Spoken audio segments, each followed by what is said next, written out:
6. 공적기관 부진의 원인. 세 가지 오해.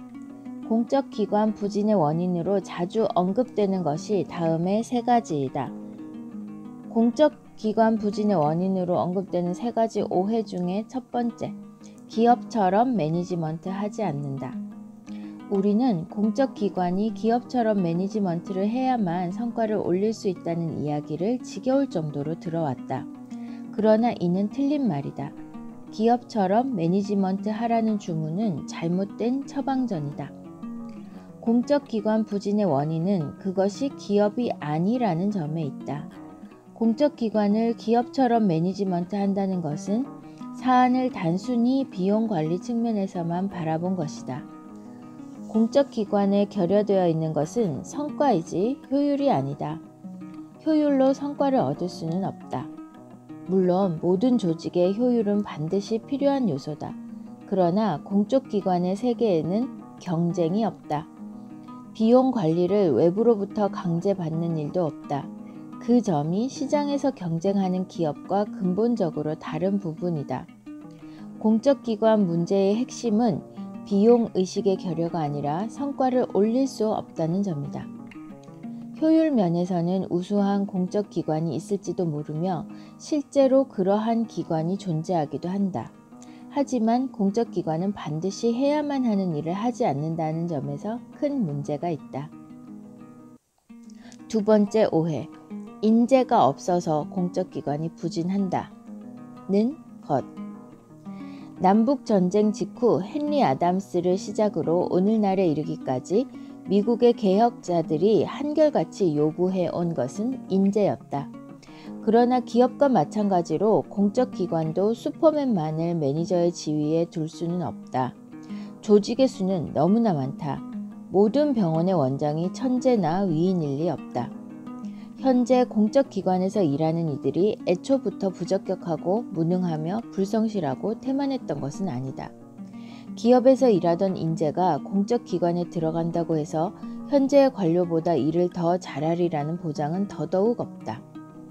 우리는 그들이 관료제에 금방 물들 것이라는 사실을 잘 알고 있다.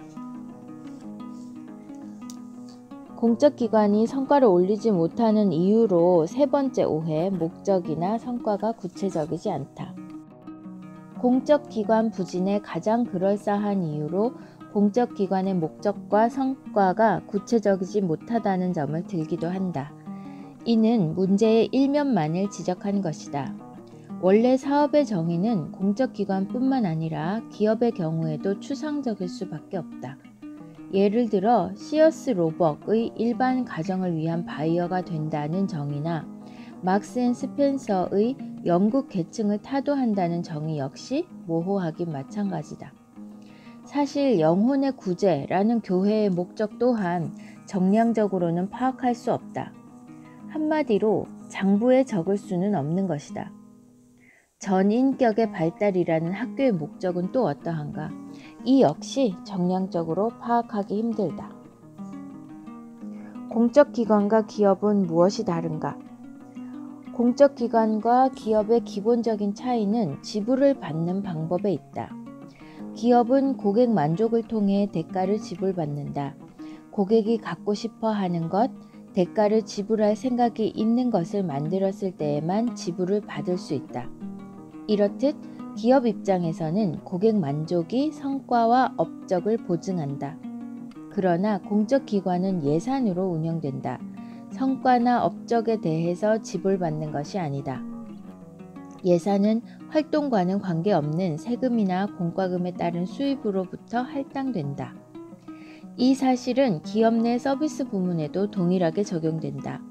성과에 대한 지불은 받지 않는다. 지불은 간접비, 즉 예산에서 받는다. 그도 그럴 것이 기업 내 서비스 부문은 공적기관과 같은 성격을 지니고 같은 행동을 취한다. 예산에서 지불을 받는 것은 성과와 업적의 의미를 완전히 바꿔버린다. 예산형 조직에서는 성과란 더 많은 예산의 획득을 의미한다. 업적이란 예산을 유지하거나 증가시키는 것이다. 따라서 시장에 대한 공헌이나 목표의 달성 같은 성과의 통상적 의미는 2차적인 것이 된다. 예산 획득이야말로 이들 조직의 성과를 측정하는 첫 번째 판정 기준이며 존속을 위한 첫 번째 요건이 되는 것이다. 때문에 예산이란 원래의 성격으로 볼 때 공헌이 아닌 계획을 뜻하는 것으로 그 의미가 달라지고 만다. 성과를 올리지 말라. 아무리 그 중요성을 설명해도 예산형 조직에서는 효율이나 비용 관리가 미덕일 수 없다. 예산형 조직의 지위는 예산 규모와 사람의 수로 가늠할 수 있다. 더 적은 예산이나 인원으로 성과를 올린다 해도 업적으로 평가받지 않는다. 오히려 조직을 위험에 빠뜨릴 수 있다. 예산을 다 쓰지 않으면 이듬해에는 의회나 이사회가 예산을 줄일지도 모르기 때문이다. 더구나 예산형 조직에서는 우리들의 사업은 무엇인가? 라는 질문이 언제나 위험한 것으로 치부된다. 이는 논의를 불러일으키는데 그렇게 발생하는 논의는 관계 당사자 간의 대립을 초래한다. 누구나 이를 피하고 싶어 한다. 결국 예산형 조직에서는 논쟁을 피하기 위해 국민과 스스로를 속일 수밖에 없다. 예산에 의존하는 것은 우선순위를 매기고 활동에 집중하는 데 방해가 된다. 뿐만 아니라 잘못된 것, 낡은 것, 진부한 것의 폐기를 어렵게 만든다. 그 결과 공적 기관은 비생산적인 일에 종사하는 사람들을 여럿 두게 된다. 어떤 조직이든지 간에 현재 하고 있는 일의 폐기를 반기지는 않는다. 기업도 예외는 아니다. 그러나 기업은 성과와 업적에 대해 지불을 받기 때문에 비생산적이고 진부한 것은 언제라도 고객에 의해 매장되어 버린다. 예산형 조직은 그러한 테스트를 받기는커녕 현재 하고 있는 일이 고결할 뿐 아니라 공익에 틀림없이 합치된다고 굳게 믿는다. 오늘날 모든 서비스 기관은 현재 하고 있는 일을 영원히 계속할 것이라는 생각보다는 현재 하고 있는 일이 가까운 장래에 폐기될지도 모른다는 생각을 항상 염두에 두어야 한다. 사람은 어떻게 보답받느냐에 따라 행동한다. 보답의 형태가 보수, 승진, 메달, 칭찬 중 어떤 것이라도 상관없다.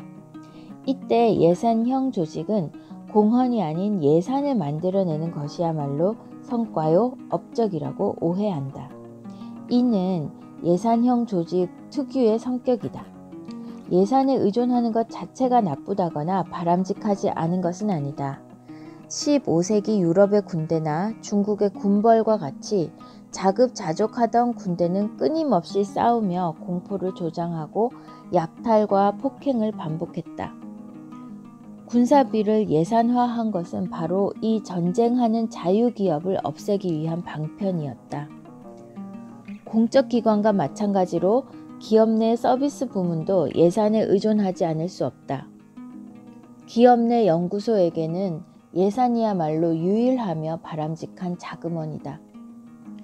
그러나 예산으로 지불을 받는 것은 그것이 아무리 필요하고 바람직한 일이라 해도 잘못된 방향 설정이 될 수밖에 없다. 물론 이러한 잘못된 방향 설정이 전혀 없도록 하는 것은 지극히 어려운 일이다.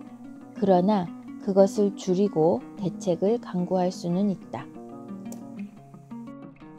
오늘은 공적기관의 성과와 관련해서 공적기관을 기업과 똑같이 봐서는 안 된다는 것, 그리고 세상에는 너무나 많은 조직들이 있기 때문에 그 조직들을 이끄는 사람들이 반드시 상당히 유능하지 않을 가능성도 많다는 것을 이야기하면서 매니지먼트의 중요성을 또 한 번 이야기하고 있습니다. 공적기관의 경우 예산이 먼저 주어지고 그 예산에 따라서 살림을 살아야 하는데 그러한 기관을 기업과 똑같이 매니지먼트해서는 안 된다는 것이 주요 핵심 내용인 것 같습니다. 오늘은 여기까지 하겠습니다.